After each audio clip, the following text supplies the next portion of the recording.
आता हिंदी हे सक्ती करणार हिंदी आहे. भाषा तर सक्तीची काल देखील सक्ती नाहीये, समजून घ्या जरा. त्या धोरणाविषयी आपण अधिक व्यापक अभ्यास करून त्याच्यावर चर्चा केली पाहिजे. एका वाक्यात उत्तर देण्याचा राष्ट्रीय शिक्षण धोरण हा विषय नाही. सर, घाटकोपरमध्ये आता मराठी आणि गुजराती वाद बंद पेटलाय. मराठी लोक गंदे हे असं मच्छी घाटावरून वाद झाला आहे आणि मराठी माणसं हे घाणेरडी असं देखील आता तिकडनं सोसायटीतून लोक नाही, आम्ही या संदर्भाची तक्रार एसएनसी पक्षाचे जे प्रमुख आहेत अमित शहा त्यांच्याकडे करू.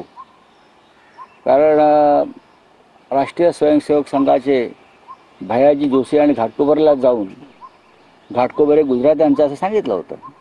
त्याच्यामुळे आता हे काय आहे, कसं आहे आणि त्यांना कशा प्रकारे इंगा दाखवायचा, पण आम्ही नक्कीच अमित शहा, नरेंद्र मोदी यांना कळवू.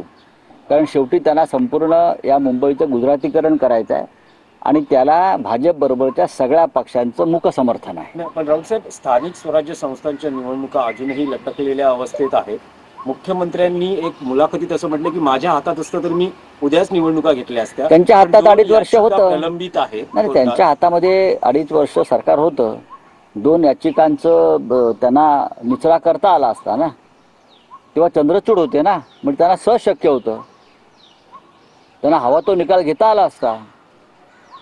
आता बहुतेक त्यांना हवा तो निकाल घेता येत नाही म्हणून त्यांनी त्या याचिका प्रलंबित ठेवण्याचा प्रयत्न चालवलेला आहे.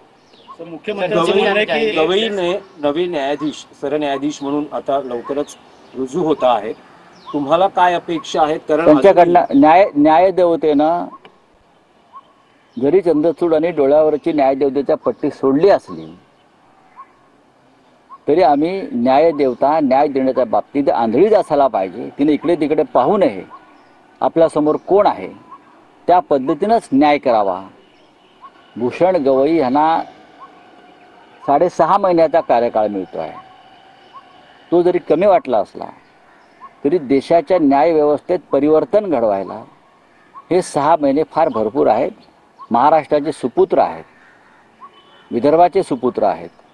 त्याच्यामुळे नक्कीच या देशातले शोषित पददलित जो समाज आहे, लोकशाही मानणारा, संविधानावरती श्रद्धा असणारा जो समाज आहे, त्यांचं गवईंवरती विशेष लक्ष असेल. नाही, पण राऊतसाहेब, आमदार अपात्रता प्रकरणी शिवसेना उद्धव बाळासाहेब ठाकरे पक्षानं सर्वोच्च न्यायालयात अपील केलं. बघा, आधीच्या खंडपीठाने जी माती खाल्लेली आहे सरकारच्या दबावाखाली, ती माती साफ करण्याचं काम जर न्यायदेवता करू शकली तर आम्हाला आनंदच आहे.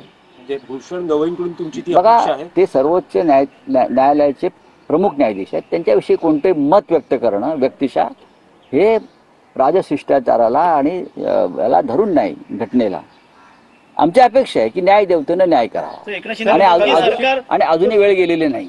सर, एकनाथ शिंदे म्हणतात की पायलट जरी बदलला तरी सरकारचं विकासाचं इंजिन तेच आहे आणि आम्ही प्रिंटिंग मिस्टेक करणारं सरकार नाही असं देखील त्यांनी. किती वेळा हेच बोलणार. काल काय पौर्णिमा अमावस्या होती का? काल ते गावाला लागले तेवढंच मला कळलं. समजून घ्या. पायलट होते, आता को पायलट झालेत असं त्यांच्याकडून. ते लट असतील, ट्रेनचे पायलट. बरं काय, कारण त्यांना त्या विमानातनं उतरवलेलं आहे आणि त्यांना आता लोको पायलट केलंय. लोको पायलटचा अर्थ समजून घ्या. सर, हिंदी में जानना चाहेंगे। बोलिए। सभा हुई, सभा में जो है बाला साहब ठाकरे के वॉइस का इस्तेमाल किया गया। इसको लेकर सत्ताधारी ये कह रहे हैं पूरे देश भर में ये टेक्निक का इस्तेमाल होता है, AI का होता है और देश बहुत आगे जा चुका है, विश्व आगे जा चुका है और AI टेक्नोलॉजी के बारे में हमारे देश में बहुत से